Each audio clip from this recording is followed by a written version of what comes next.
سلامونه او احترامات قدرمنو دا مهال د پښتنو په لوی کور افغانستان کې او بیا د علومو اکاډمي کابل کې موږ ولاړو د علم او د هنر غیږه ده را سره د پښتون وطن ډېر پیژندلي نومونه دوه تکړه مبارزې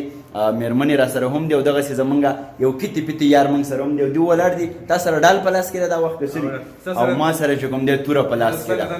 وایي چې ممتاز لالا وایي چې هم دا اوس به شراب وسکم په نهره هم دا اوس به د ماښام کمه سهره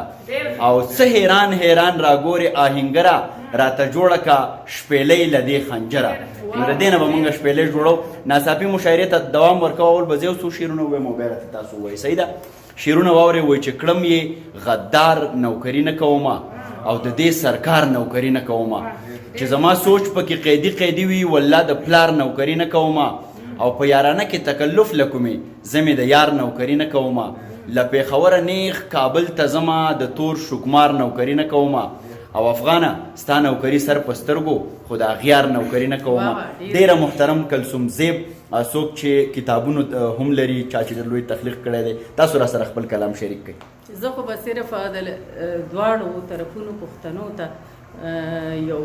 وړوکی غونډه دی یو دریو څلورو کرښو نظم چې دی ارشاد هغه به ډایله یې کمه ډېر خوند به په دې کې د هغوی دپاره پیغام دی ارشاد جی ارشاد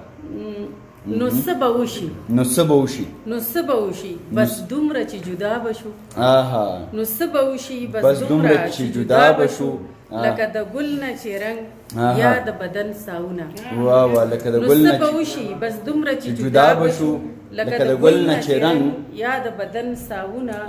یا د ماښام نه تیارې یا د سفر یا د سور نور رڼا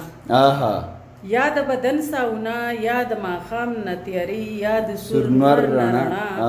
لکه ناڅاپه لاړ شي خو بیا به څه وشي لکه ناڅاپ دا جهان به مړ شي واه واه واه ډېر زړه پورې ډېر زړه پورې چې ستا غېږې له راغلمه آباد شومه ساقي د واړه ګناهونو نه آزاد شومه ساقي او کابله د انګور اوبو کې خوند دی د بارود په امن پسې ړوند شومه برباد شومه ساقي جانانه ته به څه ویل غواړې زه به د خپل والد محترم ارشاد ارشاد ارشاد د هغې یو کلام دی را سره ارشاد هغه به درته وړاندې کړم چې د امن دپاره هلې ځلې کول پکار دي ارشاد یوه وینه د عرب دي که عجم دي یوه وینه د عرب دي که عجم دي او که څوک هر عجبه وایي محترم دي واه واه واه واه واه مذهبونه عقیدې لرې باسي څوک مین په بتخانه څوک په حرم دي ای های او د عزت معیار نه زور دی نه پیسه ده د عزت معیار نه زور دی نه پیسه ده عزتونه په هنر او په قلم دي د عزت معیار نه زور دی نه پیسه ده عزتونه په هنر او په قلم دي او ټول د ځمکې په یوه کښتۍ سواره دي ټول د ځمکې په یوه کښتۍ سواره دي ټول د ځمکې په یوه کښتۍ سواره دي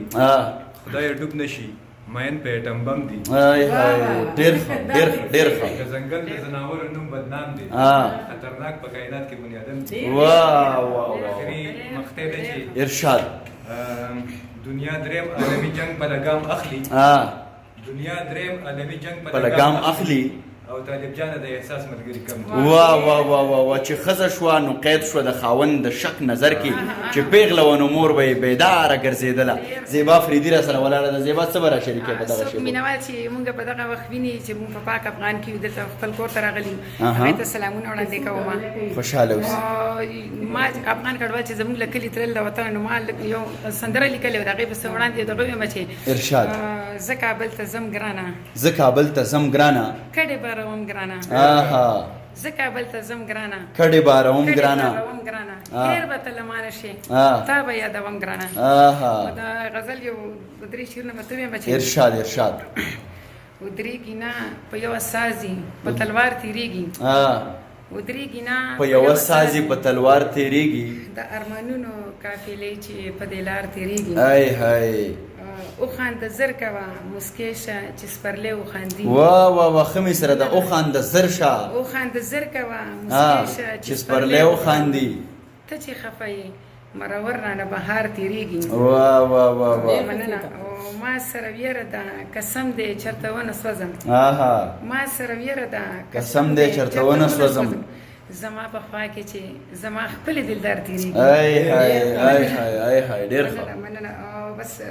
اخیری بند به تو بیم ارشاد زیبا قسم دی زه یو دوه کې حیرانه یم زیبا قسم دی زه یو دوه کې حیرانه یم